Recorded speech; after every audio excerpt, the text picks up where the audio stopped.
ẹ̀yin èèyàn wa mo mọ̀ tó kí yín o káàkiri gbogbo ibikíbi tí ẹgbẹ́ ti lórí ọ̀fẹ́ tẹ́tí ń wò wá. Mo sáré fẹ́ mú update yìí wá fún yín ni gẹ́gẹ́ bẹ́ẹ̀ tí mọ̀ wípé látìgbà tí ọ̀rọ̀ Mohbad tó ti bẹ̀rẹ̀ láti ń gbìyànjú wípé ká fọ́lú ọ̀rọ̀ yẹn láti bẹ̀rẹ̀ títí dópin. Àwọn tó jẹ́ pé wọ́n wà deep down lórí ọ̀rọ̀ yẹn tí wọ́n mọ bí ọ̀rọ̀ yẹn ṣe ń lọ, mo ń gbìyànjú láti mọ mú fọ́nrán wọn wá kẹ́yìn èèyàn kẹ́ lè mọ nǹkan tó ń ṣẹlẹ̀. Ṣùgbọ́n ní corona nílùú Ìkòròdú lónìí, corona inquest sitting nílùú Ìkòròdú lónìí, gbẹgẹdẹ gbiná o. Bẹ́ẹ̀ ni o, result autopsy tí ariwo ti ń lọ lórí ẹ̀ tipẹ́tipẹ́ látijọ́ yìí, pathologist ti padà wá sí corona inquest lónìí láti wá ṣàlàyé in ti ń bẹ nínú result tá à ń pariwo pé wọ́n ń dúró de result ni o, result ni wọ́n ń dúró de o. Lónìí wọ́n sọ tó wà nínú result. Kí ló wà nínú result? Kí ni pathologist kí ló sọ? A máa kà á, kì í kàn tẹ̀ ṣe pá kà á. Fọ́nrán wà ń bì tẹ́yìn èèyàn tẹ́ lórí ọ̀fẹ́ tẹ́ gbọ́ gbogbo nǹkan èyí tí wọ́n sọ. Bákan náà Primeboy náà sọ̀rọ̀. Kí ni Primeboy sọ lónìí ní corona inquest? Ẹ máa gbọ́ yẹn náà. Èyí tó wá jẹ́ ẹlẹ́ẹ̀kẹta bẹ̀, agbẹjọ́rò àgbà bàbá Shittu SAN, àwọn náà sọ̀rọ̀. Agbẹjọ́rò pọ̀ ńbẹ̀ gan lónìí, ṣùgbọ́n fọ́nrán wà ń bì tí màá fi gbogbo ẹ̀ hàn yín bí gbogbo ẹ̀ ṣe Ìkòròdú lónìí. Fọ́nrán ó wà ń bì o. Tẹ́yìn náà bá gbọ́n tí wọ́n ló ṣẹlẹ̀ sí Mohbad, ó lágbára o ẹ̀yin èèyàn tẹ́ bá ń gbọ́ mi ẹ máa comment. Mo fẹ́ kẹ́ máa comment tẹ́ bá ń gbọ́ mi dáadáa, tẹ́ ń gbọ́ mi kitikiti kí n tó rìn jìnnà, because mi ò kàn fẹ́ máa sọ̀rọ̀ sí afẹ́fẹ́ lásán láì jẹ́ pé bóyá à ń gbọ́ra wa. Tẹ́ bá ń gbọ́ mi ẹ máa bá mi kọ yes. Ẹ̀yin èèyàn mò ń kí yín o bẹ́ẹ̀ ṣe ń káàbọ̀ tẹ́ ń darapọ̀ mọ́ mi lórí ètò. Eléyìí ètò yìí ò ní pẹ́ o, torí pé a ti monitor case yẹn láti bẹ̀rẹ̀. Mo dẹ̀ pé gbogbo ẹ̀yin abiyamọ lọ́kùnrin àti lóbìnrin ẹ fẹ́ mọ ohun tó ṣẹlẹ̀ sí Mohbad. Ẹ rí i pé result yẹn ló jẹ́ wípé a ti ń retí látijọ́ yìí wípé a máa wo nǹkan tó máa ṣẹlẹ̀ o, a máa wo nǹkan tó máa bá dé lónìí o. Gbogbo ẹ̀ ó wà níbí. Ọlọ́gbọ́n, I can't believe it. Nǹkan tí ó ṣẹlẹ̀ lónìí ìyàlẹ́nu ló jẹ́, ṣùgbọ́n ẹnu mi kọ́lẹ̀ ẹ ti gbọ́. Máa play fídíò gbogbo bí everything bó ṣe lọ ní corona inquest nílùú Ìkòròdú lónìí. Gbogbo ẹ̀ ni máa play fún yín. Ẹ̀rù ìlú Nàìjíríà ó bà mí. Ṣẹ́rí, a máa ń sọ̀rọ̀ kan bí eré bí àwàdà, ó ní wípé má jẹ́ kí wọ́n pa ẹni olọ́rọ̀ Nàìjíríà. I'm telling you, as every one of us bá ṣe mọ̀, ẹni tó bá ti kú òun ní tiẹ̀ tán o. Kí ni mo sọ? Mo lẹ́ni tó bá ti kú ní tiẹ̀ tán. Now nílùú Ìkòròdú lónìí, Primeboy náà sọ àwọn ọ̀rọ̀ kan, ohun tó mọ̀ wọ́n fààyè gbà láti wá sọ tẹnu ẹ̀. Kí wá làwọn pathologist kí làwọn náà sọ kó ṣẹlẹ̀ sí Mohbad nínú èsì èyí tí wọ́n gbé jáde. Wọ́n sọ oríṣiríṣi, ṣùgbọ́n lórí ẹ jẹ́ kí n bẹ̀rẹ̀ pẹ̀lú ti Primeboy. ọ̀rọ̀ pọ̀ àwọn lọ́yà wọ́n dẹ̀ bí Primeboy lóríṣiríṣi àwọn nǹkan, ṣùgbọ́n ohun tó jẹ́ pàtó tá a lè sọ parí gbámú nínú nǹkan tí Primeboy tó sọ lónìí ò ní wípé ó ní ìjà wà láàrin Mohbad àti Wùmí, pé wọ́n jà tí kì í ṣèjà gidi àbí pé tí kì í ṣèjà díẹ̀, wọ́n jà dáadáa. Ó dẹ̀ tó pèdè kan wípé dọ́rin ìgbà tí wọ́n ń jàjà wọn wípé ọ̀rọ̀ ó sọ lọ́mọ kò sọ lọ́mọ ó tún wáyé ńbẹ̀ nígbà tí wọ́n ń tahùn síra wọn. Primeboy náà lẹ́ ń wò yẹn o, tí wọ́n ń tahùn síra wọn wípé Mohbad sọ wípé oṣù mélòó gan ló délé mi tó ti asáré sọ fún mi pé o lóyún, tó wá sọ pé mi ni mo lóyún. Ó ní irú ọ̀rọ̀ yẹn ó jáde nínú ọ̀rọ̀ wọn. Ó jẹ́ nǹkan gbòógì méjì tèmi rí tí Primeboy tó sọ. Ṣùgbọ́n kí wá làwọn pathologist gangan kí ni wọ́n sọ lónìí? Kí ni wọ́n ní wọ́n rí nínú test yìí tí wọ́n ṣe? Ẹ rí pé test yẹn láti ń dóde látijọ́ wípé test yẹn ó yẹ kó ti jáde tẹ́ ẹ bá gbàgbé brẹ̀kẹ̀tẹ̀ náà test náà ni wọ́n ń dúró dè bọ̀ lẹ́yìn ọ̀rẹ́yìn wọ́n padà ka test ṣùgbọ́n kí ni wọ́n ló wà nínú test kí ni wọ́n ló ṣẹlẹ̀ yóò ya ẹ̀yin èèyàn lẹ́nu díẹ̀ ṣùgbọ́n mi nígbà alákòókò ẹ jẹ́ ká ṣe kánmọ́kánmọ́ kí kẹ́ gbọ́ nǹkan tí ó ṣẹlẹ̀ gangan látẹnu àwọn agbẹjọ́rò àti àwọn èèyàn tí ó wà ní ilé ẹjọ́ ìyẹn nílùú Ìkòròdú lónìí ẹ jẹ́ kí n mú tu voice yẹn ẹ tó kà tí ẹ jẹ́ agbẹjọ́rò bàbá farabalẹ̀ báwọn akọ̀ròyìn sọ̀rọ̀ ìyẹn bàbá SAN Shittu wọ́n farabalẹ̀ báwọn akọ̀ròyìn sọ̀rọ̀ bí wọ́n ṣe bí wọ́n Primeboy lóríṣiríṣi ọ̀rọ̀ gbogbo ẹ̀ ni wọ́n ṣàlàyé ṣùgbọ́n bí tọ́rọ̀ dé dúró ìtẹ́yìn náà bá gbọ́ kí ni ìrètí tó wà kí ló fẹ́ ṣẹlẹ̀ ok ẹ jẹ́ kí n gbé ní yẹn sókè àmọ́ ọ̀pọ̀ ní tó ṣẹlẹ̀ ó lè ní ìwé máa gbọ́. justice for Mohbad ikú tó pa Mohbad làwa ń béèrè àwọn òbèrè bóyá ẹ̀kọ́ ló bí ọkàn ẹ̀kọ́ ló bí mọ́mì tàwa gbọ́ ẹni tó gbé wa sọ́nà ìlú ẹ̀ làwa náà jẹ́ ikú tó pa Mohbad làwa ń béèrè kíkọ́ ṣó tó wá lélẹ̀ wetin kí Mohbad kò dẹ̀ sọ̀rọ̀ kò dẹ̀ tí bóyá fẹ́ pẹ́ tó èmi bìlì pé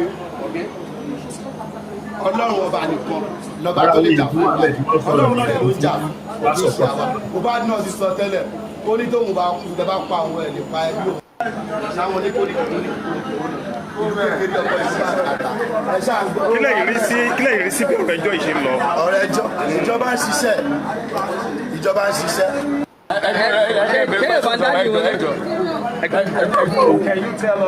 mi ṣe ètò yìí kó kàwé yìí lára ẹ̀yìn ìwọ́n láyé Inquest Ikorodu Loni.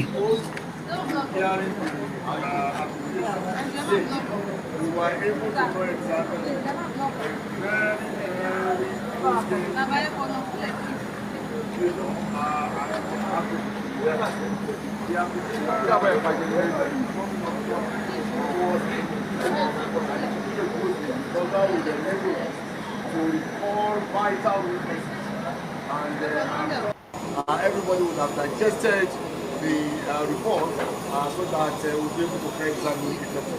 Just, I want to ask, was the application submitted late? No, the application was not submitted late. But for reasons advanced or adduced by the corona, we would have to leave the application until the next time. To some people, Daddy, to some people. Can I go now? No, this last question. Some people think that cause of death unknown. Does that mean the case is over? No, the case is not over.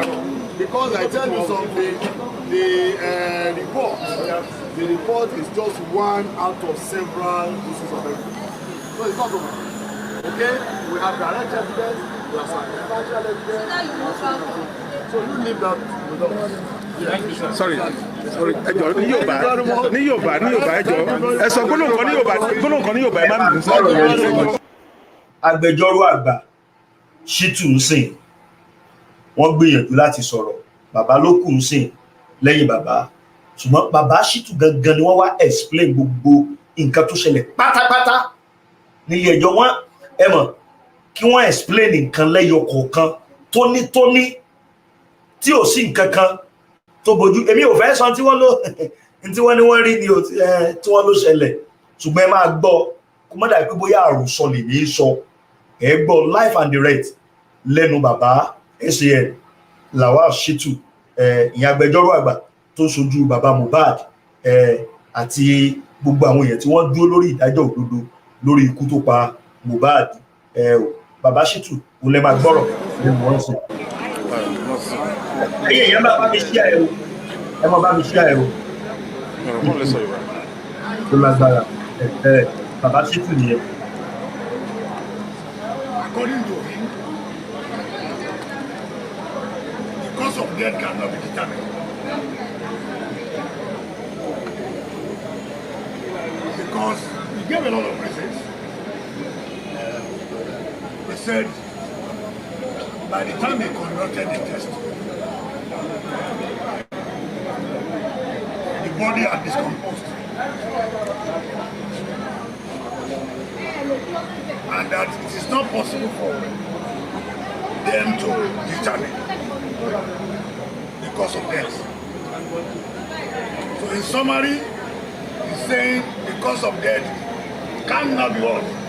Ascertained. And when you say the cause of death cannot be ascertained, it means it is suspicious. It's not clear. No particular reason. But he also went further to say that it may be attributed to reaction to certain drugs administered on him before he died. Again, he then qualified that again to say he does not know whether it is those drugs that actually led to his death.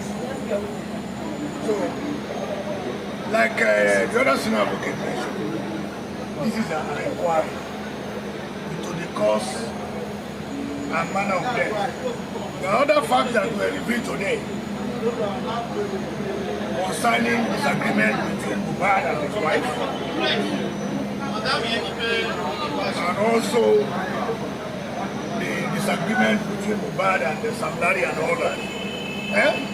All of this came out today from the testimony of one of the witnesses. But what is important is that this pathologist has given his evidence today, and we have taken a day to examine him, to ask him questions on the report. So until those questions are asked, we cannot say this is the outcome. I will just implore everybody to open their mind until we look at all the possibilities. Sir, with the undefined results, or how do I put it? The doctors, the pathologists saying the cause of death cannot be ascertained. Don't you think that can spark the public? Don't you think they can react sharply to it? No, the public should not react sharply to this yet. Because the man who gave evidence as the pathologist is an expert. Don't react until you have seen the full report. As I speak to you, I have not seen the full report. The court has advised that we should apply for the full report. When you see the full report, all of you can read it. Yes. So go and read first. If somebody says, this is the final verdict, he must have reasons why he says so. So look at not only the final verdict, look at the reasons he gave for arriving at that final verdict before you react. You, the press, you have a lot of role to play in informing the public about what is going on here. The coroner here has an open mind. All the lawyers here are working to ensure that we get to the bottom of this matter. And until we arrive at our destination, we will not rest. Please don't escalate the matter in the public space. The inquiry is still on. We will have Shittu, senior advocate of Nigeria. Daddy,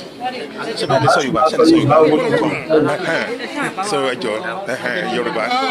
So kí ni orúkọ yín lẹ́ẹ̀kan sí? Ẹ fi kíní sí, ẹ fòkun sí. Ẹ fòkun sí kíní yìí. They said they want me to talk. Yoruba. No, stop me. Orúkọ yín lẹ́ẹ̀kan sí. Orúkọ mi wà á Shittu. Agbẹjọ́rò àgbà ni fún ìdílé Mohbad. Okay. Báwo lẹ ṣe rí ìgbẹ́jọ́ tòní sí, kí ló wáyé níbẹ̀? Báwo lọ̀rọ̀ ṣe rí? Adájọ́ yìí tó wà níbi ẹjọ́ yìí àti gbogbo àwọn agbẹjọ́rò tìjọba àti gbogbo àwọn táwọn àdìgídé à ń ṣe agbára láti rí pé ìdájọ́ òdodo. a rí kókó nǹkan tó fa ikú Mohbad. Lónìí àwọn tó ṣe àyẹ̀wò lórí lẹ́yìn ìgbà tí wọ́n ti wú òkú ẹ̀ wọ́n wo nǹkan tó àwọn táǹpẹ̀ ní pathologist wọ́n ṣàlàyé àwọn yẹn ní tí wọ́n yàn láàyò ni pé láti mọ nǹkan tó fa ikú ẹ̀ńtẹ́bàgbé wá síwájú wọn. wọ́n ti ṣe gbogbo àyẹ̀wò gẹ́gẹ́ bí nǹkan tí ẹni yìí sọ wọ́n láwọn ò lè sọ pé dájú nǹkan báyìí ló fa ikú Mohbad wọ́n ní kò sí àwọn ò lè sọ pé nǹkan báyìí bí ẹnìkan bí wọ́n poison ẹ̀ ní o bóyá wọ́n stab ẹ̀ ní o bóyá ikú yẹn ikú Ọlọ́run ní o àbí ikú tó wà natural àwọn ò lè sọ. kí ni ìdí tó ń fi sọ bẹ́ẹ̀ pé àwọn ò lè sọ. torí pé àkọ́kọ́ ni wípé wọ́n ní pé ó pẹ́ kó tó lọ wú òkú ẹ̀ fún àyẹ̀wò wọ́n fẹ́ ṣe irú nǹkan táwọn ṣe yìí gbogbo ojú 12 hours lọ lẹ́nu yẹn kú ṣe ń gbọ́. wọ́n ṣe àmọ́ ìgbà tí wọ́n máa fi lọ ṣe àyẹ̀wò yìí tán fi wú òkú ẹ̀ wọ́n ti rí pé òkú ìtìbẹ̀ sí jẹrà so kò fáwọn ní àǹfààní láti lè rí dájúdájú wípé nǹkan báyìí ló fa ikú olóògbé yìí àmọ́ òun ti sọ rìpọ́ọ̀tì ẹ̀ báyìí ó ti gbé wá síwájú adájọ́ a ò tí ì béèrè àwọn questions lọ́wọ́ rẹ̀. ṣé o rò pé bí àwọn aráàlú àtàwọn olólùfẹ́ Mohbad bá gbọ́ àbájáde ohun tí olùṣàyẹ̀wò yìí sọ ṣé o lè rò pé ó lè mú ìfẹ̀hónúhàn àti ìbínú dání bíi pé ọ̀rọ̀ yẹn fẹ́ mú awúrúju dání. no ẹ má jẹ́ kó mú arúgbó dání ẹ má jẹ́ kó sì fa wàhálà nítorí pé kì í ṣe iṣẹ́ kékeré ní ìjọba ń ṣe láti ṣe àyẹ̀wò tá à ń sọ yìí ẹ rí i pé ẹ rí rìpọ́ọ̀tù yẹn náà kẹ́yìn náà kà á gbogbo wa kà á àbí tó bá léèyàn ṣèdánwò result jẹ jáde tó bá ló fail ló pass ẹ ṣàṣírí èsì yẹn náà kátó di pẹ́ bẹ̀ sí so káwọn èèyàn kan ní sùúrù wọ́n ní sùúrù káwọn àbájáde gbogbo àwọn èèyàn tó wọ́n bẹ̀ sí ẹ̀yà náà. ǹjẹ́ àwọn ọ̀nà míì tún wà àwọn apá ìbò míì tún wà tó tún fẹ́ tọpinpin tàbí tẹ̀lé tọ́náwò yàtọ̀ sí ọ̀rọ̀ ti àwọn àyẹ̀wò yìí. ọ̀pọ̀lọpọ̀ ọ̀nà ni ó wà tí a lè tọ́náwò àmọ́ nǹkan tó ń ṣe ń bí ó ní nǹkan tó gbọ́dọ̀ wò ó ní nǹkan tó gbọ́dọ̀ wò nǹkan gbọ́dọ̀ wò ni wípé ta ló kú kí ló pa ẹni yẹn àti ọ̀nà wo ló gbà kú nǹkan mẹ́ta yẹn ṣé kú bọ́ ni àbí kú kiri kan àwọn nǹkan mẹ́ta yẹn àmọ́ pé nǹkan míì lẹ́yìn àwọn eléyìí kò sí ètò kan wọ́n pọ̀ nìyẹn níbi àmọ́ gbogbo ọ̀nà míì wà tí a fi lè lọ tọ́lá sí àwọn nǹkan wọ̀nyí ní kóòtù míì oríṣiríṣi ẹ̀dá wọn sọ̀rọ̀ paternity DNA test wọ́n lè lọ ṣe yẹn ní kóòtù míì láti mọ ẹ̀tọ́ ní bàbá ọmọ Mohbad. mo rí pé ẹ fi ọ̀rọ̀ wá ọ̀rọ̀ wò lẹ́nu ọ̀kan náà àwọn ẹlẹ́rìí tí wọ́n ṣèwádìí lẹ́nu ẹ̀ yẹn Primeboy lónìí àwọn ọ̀rọ̀ tó sọ àti ẹ̀rí tó jẹ́ ǹjẹ́ ó ṣe ìrànlọ́wọ́ lórí ọ̀rọ̀ ẹjọ́ ikú Mohbad yìí ǹjẹ́ àwọn kókó wà tẹ̀rí dìmú. ó sọ̀rọ̀ púpọ̀ àmọ́ kókó nǹkan tẹ́lẹ̀ ìbéèrè dìmú nǹkan tó sọ ni pé ìjà wà láàrin Mohbad àti ìyàwó ẹ̀ ní ọjọ́ yìí ó dẹ̀ tún ṣàlàyé wípé wọ́n tún ẹ̀ ń ta àwọn síra wọn pé ẹbí ló ní mo bá ẹ lásìpọ̀ kó tó di pé wọ́n á sọ pé oyún dé mi ò lérò pé nìbò ni ọmọ yìí ó ló sọ bẹ́ẹ̀ àwọn nǹkan bẹ́ẹ̀ nígbà tí bàbá ń gbàdá mẹ́rin bẹ́ẹ̀ adájọ́ ní ká má gbẹnu lọ síbẹ̀ lọ títí àmọ́ tá a fẹ́ mọ̀ ní wípé ṣé wọ́n ń jà láàrin wọn àbí wọn ò jà gbogbo ayé tí wọ́n sì pé ìjẹ́ wà láàrin wọn wọ́n sì ń bínú síra wọn wọ́n ló di pé olóògbé kù. sọ ẹ nígbẹ́kẹ̀lé pé ìdájọ́ òdodo sì máa wáyé. mo nígbẹ́kẹ̀lé o púpọ̀ mo nígbàgbọ́ púpọ̀ torí pé àwọn tó wà nídìí adájọ́ tó ń ṣe ẹjọ́ yìí àti gbogbo àwọn agbẹjọ́rò tó wà níbí wọ́n dáńtọ́. ẹ̀yin èèyàn ṣé ẹ̀yin náà gbọ́ ọ̀rọ̀ látẹnu bàbá Shittu tí wọ́n jẹ́ agbẹjọ́rò àgbà. now àwọn ìbéèrè kan wà tá a gbọ́dọ̀ béèrè lórí ọ̀rọ̀ yìí ẹ gbọ́ ó dàbí pé ẹ̀yin èèyàn mo fẹ́ kẹ́ máa bá mi kọ́mẹ̀ǹtì síbí o ifun ó ṣe kí n sí ojú òpó lẹ̀ kí n gbọ́ èrò ẹ̀yin èèyàn náà lórí tó ṣẹlẹ̀ ní corona inquest lẹ́nìí. Now kì í ṣe pé kinní mọ́ sí wọ́n ti sọ wọ́n náà sọ wípé wọn ò mọ n tó pa Mohbad, wọn ò lè ascertain n tó fa ikú òjijì tó pa Mohbad, bóyá kinní kan ló gún o, bóyá àìsàn kan ló ṣe o, bóyá kinní kan, wọ́n ní wọn lè ascertain. Now kí wá ní reason ó tí wọ́n sọ pé wọn ò lè ascertain certain thing tó happen sí Mohbad. Wọ́n ní wọ́n sọ wípé kó tó di pé wọ́n lọ wú òkú Mohbad pé òkú ẹ̀ ti ń jẹrà. Now ẹ̀yin èèyàn, kó tó di pé wọ́n lọ wú òkú Mohbad ṣé kìí ṣe ọ̀sẹ̀ kan ni? Ẹ jọ̀ọ́ ẹ má bá mi, bóyá tí n bá wrong ẹ má bá mi fi sọ́ndà kọ́mẹ̀ntì mẹ́yẹn. Ó dà pé ọ̀sẹ̀ kan lẹ́yìn ìgbà tí wọ́n sin ò ní wọ́n lọ wú òkú ẹ̀. Now because mo ti ka oríṣiríṣi, mo dẹ̀ ti gbọ́ oríṣiríṣi náà, èmi rò pé téèyàn bá kú gan ibò kó doṣù méjì lọ kó doṣù mẹ́ta lọ wọ́n sì máa ń ṣe, wọ́n sì lè ṣe autopsy. But tí Mohbad wá jọ mí lójú. Ẹ̀yin èèyàn, bóyá tí n bá dẹ̀ wrong, ẹ̀yin tẹ́ wà lórí ètò, please kindly help me. Ẹ máa bá mi kọ síbẹ̀. Ẹ gbọ́, ṣé tí òkú bá ti ń jẹrà ẹ kàn tẹ̀lé àkọ́ àsátẹ̀ nílé, ṣé bí lẹ́yìn ọ̀sẹ̀ kan tí wọ́n ṣe ni wọ́n lọ wú? Ṣé lẹ́yìn ọ̀sẹ̀ kan ni àbójú ọ̀sẹ̀ kan lọ kó tó di pé wọ́n lọ wó òkú ẹ̀? Ẹ máa bá mi kọ pé a week ni, after ọ̀sẹ̀ kan ni, àbọ̀jọ́ mẹ́ta tó kú ni. Ẹ máa bá mi kọ sọ́ndà comment. Now okay, ẹnìkan kàn tí ẹ kọ message kan síbí. Ẹ máa gbọ́, wọ́n ní autopsy and causes of death can be determined even if the person has been dead for years. This happens in America every day. Yes. Remi Balogun ń táwọn kan tí wọ́n nìyẹn o. Wọ́n ní at any time ni wọ́n lè ascertain tó pààyàn àti ohun tó ṣokùnfà ikú tó pa ẹnìyẹn at any time. Kì bá ìdóṣù kan, kì bá ìdóṣù méjì lẹ́nìyẹn kú. Ṣùgbọ́n wọ́n sọ fún wa ń sìn. Okay, Murakiyan Peter, wọ́n ní òjòrò ti wọ̀. Okay, DJ, Nigeria is a country of all. Okay, that one something one here. Now, because ọ̀rọ̀ yìí ò yé mi, ẹ wo ọ̀rọ̀ tí alàgbà Remi Balogun sọ, wọ́n ní autopsy and causes of death can be determined even if the person has been dead for years. Ẹ̀yin náà máa gbọ́, wọ́n ní for years. Káwá tó wá sọ pé within a week ni wọ́n sí wọ́n ní ó ti ń jẹrà. Torí pé ó ti ń jẹrà, wọn ò lè ráyè ṣe gbogbo ọ̀fin tó bó ṣe yẹ kí wọ́n carry out test yẹn, kí wọ́n lè ráyè carry it out. Pé ìdí nìyẹn tí wọ́n fi lè ascertain ikú tó pa Mohbad. Ẹ̀yin èèyàn, kí lẹ rí sọ̀rọ̀ yìí? Ṣé kìí ṣe pé nǹkan míì ti ń wọ̀rọ̀ yìí? Ṣé kìí ṣe pé tí gbogbo àwọn èèyàn rò pé yóò ṣẹlẹ̀ lórí ọ̀rọ̀ yìí náà ló fẹ́ ṣẹlẹ̀ yìí? Now níbi tọ́rọ̀ wá dé dúró yìí, inú odòwò làádọ́rùn lásì, kí ni ìgbésẹ̀ míì tátún tí táwọn èèyàn tún lè gbé lórí ọ̀rọ̀ yìí? Because ibi tọ́rọ̀ yìí dé dúró sí, wọ́n ti ní wọn rí nǹkan kan. Àwọn pathologist tó wá sí kóòtù lónìí ní tó sọ nìyẹn, wípé wọn ò rí nǹkan kan, they can't ascertain. Wọn ò lè sọ pé nǹkan báyìí pàtó ló ṣokùnfà ikú òjijì tó pa Mohbad. Ẹ mọ̀ gbọ́, something else and this case can't be win anymore. This is Nigeria, God will save the family.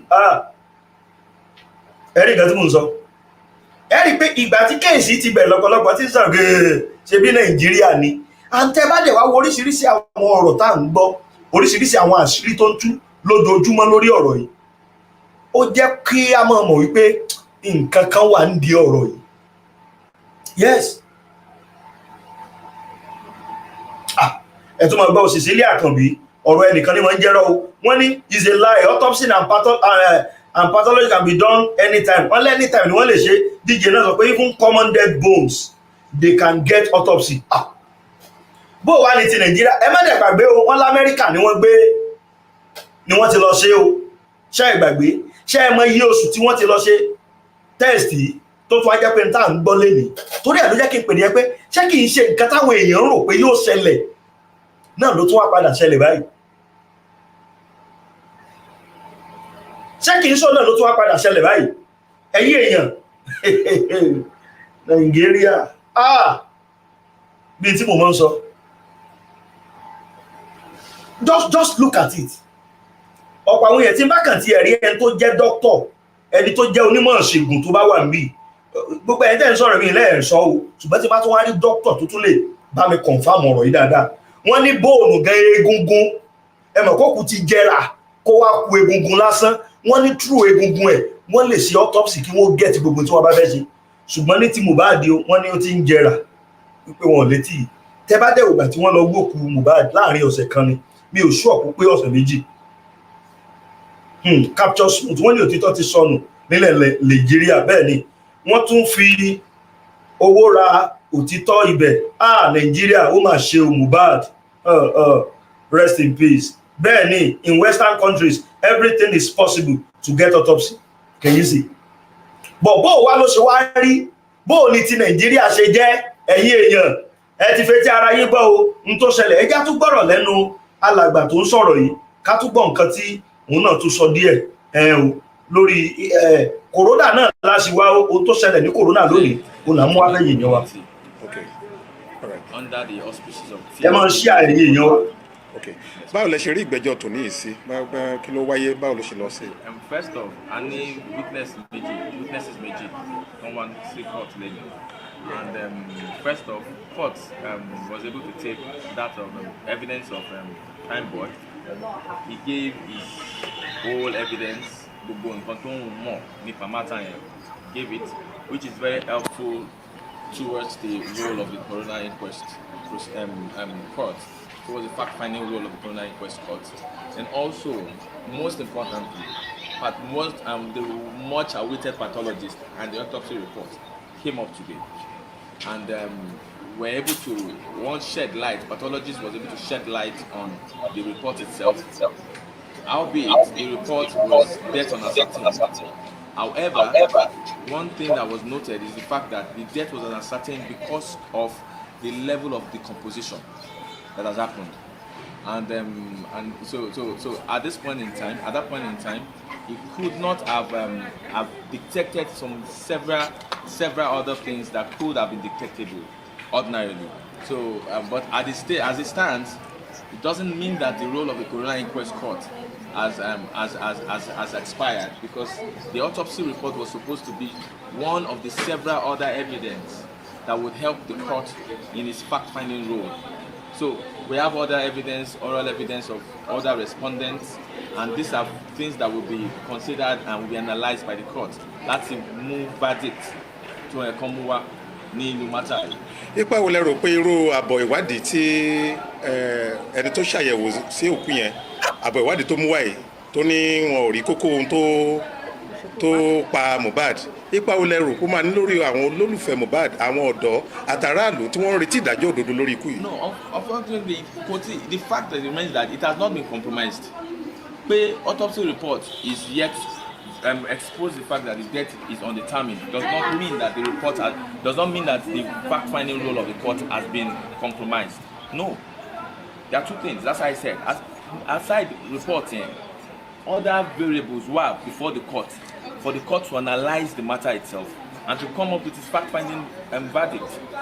There are other things. So the report will show before the pathologist gave his report, he mentioned that sometimes a percentage of 2 to 3%.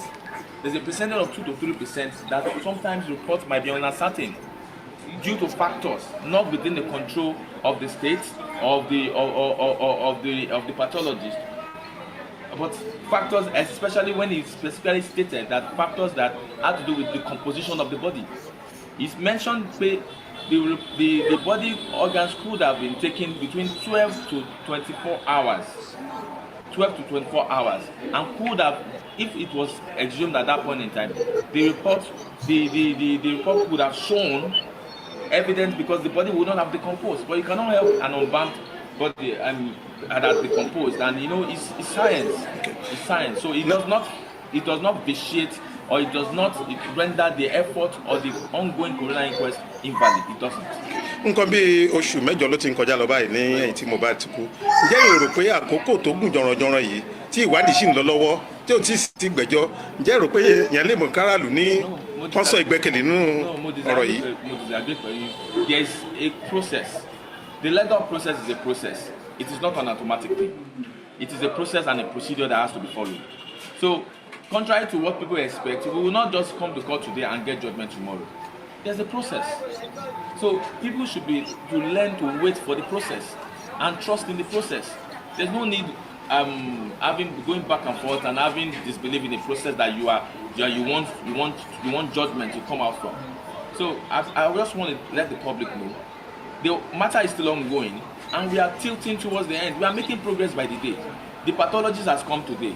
It has removed the fact that we have not heard anything about the report, like people have been saying before now. The report has been given. The fact that the report did not show anything does not remove the fact that the report has been given. It's fact. Okay. Kan náà àwọn tó tún fọ̀rọ̀ wá lẹ́nu wò ní Primeboy tó súnmọ́ olóògbé tímọ́tímọ́. Kí lẹ rí sí àwọn ẹ̀rí tó jẹ́ ní kóòtù lẹ́nìí? Ǹjọ́ pèsè ẹ̀rí tàbí ìrànlọ́wọ́ kan jẹ́rí kókó kan dìmú náà tó sọ? It's very explanatory and it's very elucidating too. Torí pé ó ti fún wa ní much more insight because we have had several other respondents before the court. His testimonies to have come to corroborate some of the facts that have been spoken, that have been given before, and has come to also puncture some of the facts that have been presented before the court. And I said something. All of this evidence are subject to analysis by the court. It's all before the court. The court is a court of record. So all of these things are records before the court. So at the point that the coroner inquest court will give its verdict, all of these factors will be considered. And yes, some of these testimonies have shed more light in the sense that he has come to say he is a witness to the fact that they said to the injury that was sustained, and he's saying that there was no injury sustained while he was there because he was the person directly involved. So a lot of things that a lot of facts all of these facts will be subject to, of course, has been subject to cross-examination, and much more fact has been elicited from the witness. So all of this, we are moving forward. It's a progressing, and we are tilting towards the conclusion of the matter itself. So lédè mi ẹ ronú pé káwọn èèyàn sì nígbàgbọ́ nínú bí ìgbẹ́jọ́ ìṣe ń lọ pé wọ́n á rí ìdájọ́ òdodo. It's a process. Yes, it's a process, and the process is the court said it too. I'm sure that the press people know but when the court said it, the court is a court of process, and the court is doing all it can for justice to be achieved. Lónìí ó dàbẹ̀ ni pé adájọ́ yẹn ó le díẹ̀ nínú àwọn ọ̀rọ̀ tó sọ kò tún gba àwọn ìbéèrè kan wọlé. Ṣé so ìṣàlàyé wà adájọ́ yẹn ní orí àga lónìí báwo ló ṣe rí? It's a normal process before the court has to be astute. The court has to be astute when it comes to the discharge of his duty, without any form of sentiment, and I think that's what played out today.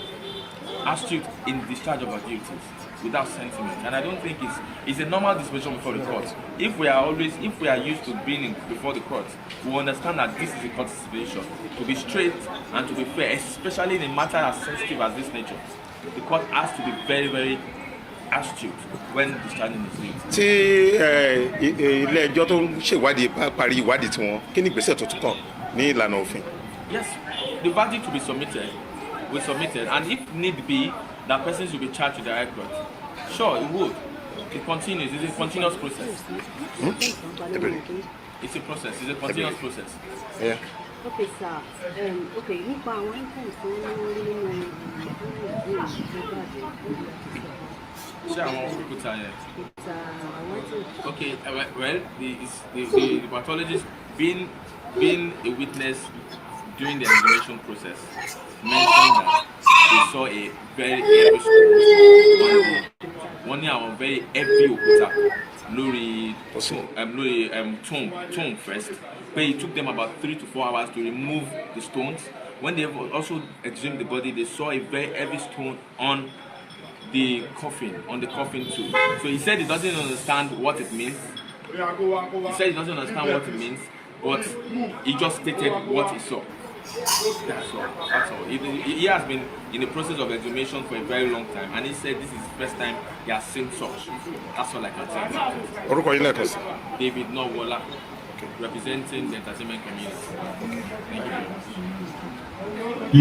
Thank you very much. N tó ṣẹlẹ̀ ní corona lónìí lẹ ti gbọ́ yẹn o. Ó lágbára. Wọ́n ní wọ́n lè sọ nǹkan pàtó wípé òkú ti ń jẹrà kan tó lọ wú o pé ìdí nìyẹn o. Èèyàn kankan tí ẹ wà bí ọ comment ẹ jẹ́ nǹkan comment yẹn. Ẹnìyẹn ní àwọn ń ṣiṣẹ́ ní orílẹ̀-èdè Amẹ́ríkà níbi àwọn ètò ìlera. Kódà wọ́n ní ẹ máa gbọ́ ní it is a lie they can do a forensic on a decomposed body. I used to work in forensic here in USA. I was a medical examiner in forensic and DNA department. It is online. That was on here. One day, kódà òkú tó ti ń jẹrà pé wọ́n lè ṣe forensic test lára ẹ̀ tí wọ́n ti mọ gbogbo tó ṣẹlẹ̀ pé orílẹ̀-èdè Amẹ́ríkà làwọn wà o wọ́n níbẹ̀ làwọn wà níta wọn pé gbogbo tí wọ́n sọ pé irọ́ ni ò fọ ọjọ́ kejì ọjà ni ò níta wọn sọ ẹ̀yin náà ti rí tó ṣẹlẹ̀ lónìí ní corona inquest nílùú Ìkòròdú ṣùgbọ́n ẹ sì tún máa retí láìpẹ́ láì jìnnà máa show tí Madam Jesebuki bá ṣe máa gbìyànjú kí mo wá àti ìyẹ́kúdí lórí ọ̀rọ̀ torí àwọn tún rí deep ṣùgbọ́n ó ṣe ṣẹlẹ̀ lẹ́yìn òun lélẹ̀ mo kàn ní kí mo wá ní ẹ bá mi share pẹ̀lú àwọn ẹlòmíì èrò yín ẹ̀dẹ̀ mọ́ comment sábẹ́ ní tó ṣẹlẹ̀ ní corona inquest ní Ikorodu Loni ojú ò lẹ́yìn fi wù ẹ gbọ́ ṣé bó ṣe rí láwọn ìlú mi náà nìyẹn DJ wọ́n ní yes forensic is possible in western world àbí n tó wá fi yèmí lẹ́nu náà ni pé ẹ mọ̀ pé Amẹ́ríkà náà ni wọ́n ti lọ ṣe toxicology test gbogbo ẹ̀ tí wọ́n wá kà lónìí ṣùgbọ́n wọ́n ní àbí kò sáàyè wa kọ́lọ́n kó ṣàánú wa lágbára Ọlọ́run gbogbo ẹ̀yin abiyamọ mọ̀ pé ẹ̀yin abiyamọ tẹ́ wà mí ẹ ti gbìyànjú ẹ ti ṣiṣẹ́ lágbára Ọlọ́run gbogbo ẹ̀yin abiyamọ gbogbo ẹ̀yin ìyá yìí gbogbo ẹ̀yin bàbá yìí ẹ ní fojú sunkún ọmọ lágbára Ọlọ́run àánú bàbá Mohbad ṣe mí abiyamọ ni bàbá yẹn ṣùgbọ́n mo gbà ládùúà lágbára Ọlọ́run àwa àtẹ̀yìn àní fojú sunkún ọmọ àní níbànújẹ́ lórí ọmọ àwọn ọmọ wa táwọn wò báyìí tínú wa ń dùn lágbára Ọlọ́run wọn ní kan ikú òjijì lọ́nà láṣẹ Èdùmàrè wàhálà wa lórí ọmọ òní já sásán o ẹ̀yin gbogbo wàhálà tí bàbá yẹn ti ṣe gbogbo wàhálà tí bàbá yẹn ti ṣe ẹwà òbí tí gbogbo ẹ̀ tó ṣe kí ni tí gbogbo ẹ̀ tó just Nigeria má jẹ́ kí wọ́n pa ẹni ṣe bí ẹ ti wo fídíò kan bẹ lórí channel mi báyìí tí mo fi síbẹ̀ ẹni tó jẹ́ ẹ̀gbọ́n Wùmí kọ́ nìyẹn tó ń tú gbogbo oríṣiríṣi tó sọ oríṣiríṣi àwọn ọ̀rọ̀ because ẹ bá gbọ́ gbogbo ọ̀rọ̀ tó ń lọ ṣùgbọ́n èmi kàn mọ̀ bí mo ti máa ń sọ láti gbàdígbà ó lè pẹ́ o ó lè yá o ìdájọ́ Ọlọ́run máa ṣe kí ni ó máa dé nọ́mà wọn tí ìparí ẹjọ́ o ẹgbẹ́ process ni ó ṣe ń lọ o ṣùgbọ́n pẹ̀lú gbogbo bí gbogbo ẹ̀ ṣe ń lọ yìí ó fẹ́ máa rí bákan ṣùgbọ́n èmi mo gbàgbọ́ wípé bẹ́ẹ̀ yóò bá dáadáa Ọlọ́run ó dá ẹ lágbára Ọlọ́run àtẹ̀yìn àtàwa àníkan kú òjijì lọ gbogbo ẹ̀yin ọ̀dọ́ tẹ̀lé dúró tẹ̀ ń pariwo pé ẹ fẹ́ mọ ohun tó ṣẹlẹ̀ sí Mohbad lágbára Ọlọ́run ẹ̀yin náà ò ní kan kú òjijì lọ́nà bí tá máa rí mọ́ ní lórí ètò yìí lórí update tá a mú wá láti corona inquest nílùú Ìkòròdú ẹ ṣeun gbogbo ẹ̀yin tẹ́ ti dúró ti bàbá Mohbad gbogbo ẹ̀yin tẹ́ dúró lórí ìdájọ́ òdodo ẹ ṣeun gbogbo ṣùgbọ́n kárí fún yín ẹ kú iṣẹ́ takuntakun ni o iṣẹ́ takuntakun ni ṣùgbọ́n nígbẹ̀yìn ó dé mi lójú ìdájọ́ òdodo wìkan ẹ̀rí tó máa ṣẹlẹ̀ lórí ọ̀rọ̀ yìí mo máa ń sọ̀rọ̀ kan lórí ọ̀rọ̀ yìí ẹ̀rí tó máa ṣẹlẹ̀ sáwọn èèyàn kan èmi ò ní sọ jù bẹ́ẹ̀ lọ ṣùgbọ́n ó dé mi lójú ó lè pẹ́ o ó lè yá o ìdájọ́ òdodo máa wáyé ẹ ṣeun àníri mọ ju bí lọ mo dúpẹ́ lọ gbogbo ẹ̀yin èèyàn tẹ́ ti darapọ̀ mọ́ wa it is never to do it if Baba Mohbad want to proceed on forensic it can be done here in the state they can ship the specimen here and the DNA okay gbogbo ẹ̀ náà ni àwọn èèyàn ẹgẹ́ ìtàwọn èèyàn kọ̀ lọ́dọ̀ Baba Mohbad táwọn jẹ́ àwọn expert tí wọ́n ń gbà wọn nímọ̀ràn láwọn nǹkan tó yẹ kí wọ́n ṣe mú dẹ̀gbàgbọ́ wípé lẹ́yìn ọ̀rẹ́yìn àárí ìdájọ́ òdodo gbogbo ẹni tẹ́ ti darapọ̀ wọn DJ Dayat Raji mọ́mí wa ni ẹgẹ́t ẹ ṣáà má bínú pé mo ń la akọ ọmọ yín lórí Stella Káyọ̀dé mo rí ẹ̀yin náà mo kí yín Rẹ́mi Balógun mo rí yín mo kí yín àwọn despite the conversation you can still okay ẹ ṣeun ẹ bákan náà Oyeyemi Salau mo kí yín Comfort Fami Wakun ẹ má bínú mi bá pè dáadáa náà mo kí ẹ̀yin náà Ayọ̀mídé Mojeed mo kí Victoria Cletus mo kí ẹ̀yin náà bákan náà Adétọ́lá mo kí yín Florence Adégbọlá mo kí ẹ̀yin náà Ìbùkún Olú Ọ̀pádélé mo kí ẹ̀yin náà ẹ ṣeun gbogbo ẹ̀yin tẹ́ ti darapọ̀ mọ́ mi lórí ètò Ọmọwùmí Ọ̀ṣínrólúkẹ́ Euba mo kí ẹ̀yin náà Abímbọ́lá Adébísí mo kí yín o Ìbùkún Olú Ọ̀pá òkè mo ti kí ẹ̀yin tẹ́lẹ̀ Capture Smooth mo kí yín Lady B mo kí yín, Rẹ́mi Balógun mo kí yín, Fúnmi Kóredé mo kí ẹ̀yin náà o, Cecilia Àkànbí mo kí yín, Nkiru Owudinjo mo kí ẹ̀yin náà, Olúmídé Pika mo kí ẹ̀yin náà, Mọ́rákìyàn Peter mo kí ẹ̀yin náà, àti gbogbo ẹ̀yin ẹ̀tẹ́ ti darapọ̀ mọ́ wa, àtẹ̀yìn tí mo lè dárúkọ àtẹ̀yìn tí mo lè dárúkọ, ẹ ṣeun. Lágbára Ọlọ́run ìbànújẹ́ ó kéré ó pọ̀ kò ní kàn mú sọ́ọ̀dẹ̀ yín, kò ní kàn mú sọ́ọ̀dẹ̀ tiwa láṣẹ Èdùmàrè. Lẹ́yìn ọ̀rẹ́ yìí ìdájọ́ òdodo là á padà rí. Bí tá a rí mọ́ rèé tó bá dìgbà míì á tún jọ pàdé lórí ìkànnì wa. Ẹ ṣeun tẹ̀ ń wò wá, ẹ bá wa share fídíò kó kan gbogbo àwọn olólùfẹ́ ìdájọ́ òdodo kó kàn wọ́n lára. Mo mọ̀ lẹ́yìn ọ̀rẹ́ yìí lódò lọ́sọ̀ọ̀sọ̀ ó dàbọ̀ ó dìgbà kan náà.